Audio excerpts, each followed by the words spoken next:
মাইক্রোম্যাক্স একটা Indian tech company. 2014-15 দিকে এই মাইক্রোম্যাক্স হয়ে উঠেছিল ইন্ডিয়ার নাম্বার 1 স্মার্টফোন ব্র্যান্ড। কিন্তু তারপর চাইনিজ স্মার্টফোন কোম্পানিগুলো ইন্ডিয়াতে ঢুকতে শুরু করলো, আর ঠিক তারপরই মাইক্রোম্যাক্সও মার্কেট শেয়ার হারাতে শুরু করলো। এই ঘটনাটা তো অনেকেই জানে, তবে লাস্ট কয়েক মাস মাইক্রোম্যাক্সকে দেখে মনে হচ্ছে তারা আবারও ইন্ডিয়াতে ভালো স্মার্টফোন ব্র্যান্ড হিসাবে উঠে আসতে চাইছে। কয়েক মাস আগে তারা লঞ্চ করেছিল মাইক্রোম্যাক্স ইন নোট 1 এবং ইন 1B, আর কালকে মাইক্রোম্যাক্স লঞ্চ করলো আরেকটি বাজেট সিরিজের স্মার্টফোন মাইক্রোম্যাক্স ইন 1। ফোনটার দাম শুরু হচ্ছে 10,000 টাকা থেকে। ভিডিওটা পুরো দেখতে থাকুন, আমরা এই ফোনটার সমস্ত ভালো ফিচার্সগুলো আপনাদের সামনে তুলে ধরবো। প্রথমে বলা যাক ফোনটাতে কোন প্রসেসর ইউজ করা হয়েছে। এতে দেওয়া হয়েছে মিডিয়াটেকের হিলিও G80 চিপসেট। এর অন্তত বেঞ্চমার্ক স্কোর প্রায় 2 লাখের মতো। সহজভাবে বলতে গেলে 10,000 টাকার একটা ফোনের জন্য এই চিপসেট বা প্রসেসরটা একদম ঠিকঠাক বলা চলে। ফোনটার দুটো মডেল পাওয়া যাচ্ছে, 4GB র্যাম আর তার সাথে 64GB ইন্টারনাল স্টোরেজ, এবং 6GB র্যাম আর তার সাথে 128GB ইন্টারনাল স্টোরেজ। এর র্যাম ভার্সন LPDDR4X এবং স্টোরেজ টাইপ হলো eMMC 5.1। দেখুন, র্যাম ভার্সনটা ঠিকঠাক দেওয়া হলেও এর স্টোরেজ টাইপটা কিন্তু অতটা ফাস্ট নয়। মানে UFS 2.1 স্টোরেজ টাইপগুলো রিড এবং রাইট স্পিড যতটা দিতে পারে, eMMC 5.1 ঠিক ততটা স্পিড দিতে পারবে না। আসলে ফোনটার দাম যেহেতু 10,000 টাকা নেওয়া হচ্ছে, তাই হয়তো মাইক্রোম্যাক্স এই ফোনটাতে UFS 2.1 স্টোরেজ দিতে পারেনি। ডিসপ্লে হিসাবে এতে রয়েছে 6.67 ইঞ্চি ফুল HD+ 5 হোল LCD ডিসপ্লে। ডিসপ্লেটাও এই দামের ফোনের জন্য একদমই ঠিকঠাক।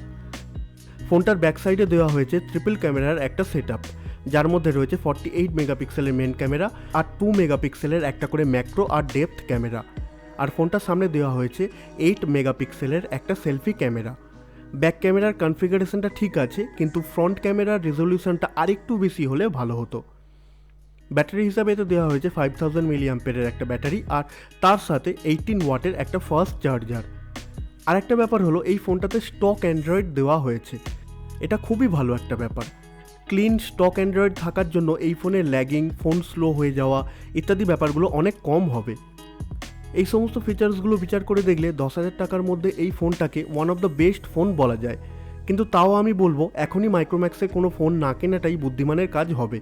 দেখুন, মাইক্রোম্যাক্স একটা ইন্ডিয়ান ব্র্যান্ড, আর আমরা সবাই চাইবো চাইনিজ স্মার্টফোন কোম্পানিগুলোকে টক্কর দেওয়ার জন্য কিছু ভালো ভালো ইন্ডিয়ান ব্র্যান্ড সামনে আসুক আর তারা ভালো কোয়ালিটির কিছু প্রোডাক্ট লঞ্চ করুক। কোনো সন্দেহ নেই মাইক্রোম্যাক্সও এখন ভালো ভালো ফোন লঞ্চ করছে, কিন্তু যেহেতু তারা অনেক দিন পর আবার মার্কেটে আসলো, তাই তাদের ইনফ্রাস্ট্রাকচার পুরোপুরি তৈরি হতে আরও কিছুটা সময় লাগবে।